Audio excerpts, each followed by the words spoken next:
আচ্ছা, সব শেষে বলি, ঋণের বোঝায় যারা জর্জরিত, বিষ্ণু ইসলাম চমৎকার একটা দোয়া শিখিয়েছেন। আমাদের অনেকে ঋণের বোঝায় জর্জরিত, আছে না নাই? এদিকে কেউ আছেন? থাকলে হাত তোলার দরকার নেই, থাকলে এই দোয়াটা পড়বেন। এক সাহাবীর নাম আবু উমামা, নামাজের ওয়াক্ত ছাড়া উনি মসজিদে যেয়ে বসে আছে। বিশ্বনবী বললেন, কিরে আবু উমামা, নামাজের তো ওয়াক্ত হয় নাই, মসজিদে কি?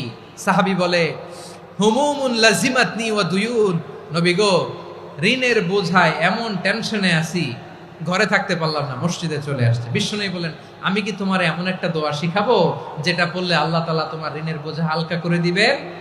আবু উমামা বললেন, ইয়া রাসূলুল্লাহ, অবশ্যই শিখাবেন। বিশ্বনবী বললেন, তাহলে তুমি পড়বা, আল্লাহুম্মা ইন্নী আউযু বিকা মিনাল হাম্মি ওয়াল হাযান ওয়া আউযু বিকা মিনাল জুবনি ওয়াল বুখল ওয়া আউযু বিকা মিন গালাবাতিদ দাইনি ওয়া কাহরির রিজাল।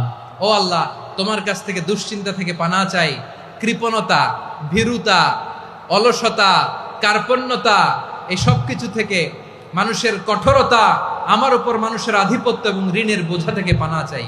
এই দোয়াটা যখন বিশ্বনবী শিখাই দিলেন, আবু উমামা বারবার এই দোয়া পড়ে, আল্লাহুম্মা ইন্নী আউযু বিকা মিনাল হাম্মি ওয়াল হাযান ওয়া আউযু বিকা মিনাল আজজি ওয়াল কাসাল ওয়া আউযু বিকা মিনাল জুবনি ওয়াল বুখল ওয়া আউযু বিকা মিন গালাবাতিদ দাইনি ওয়া কাহরির রিজাল।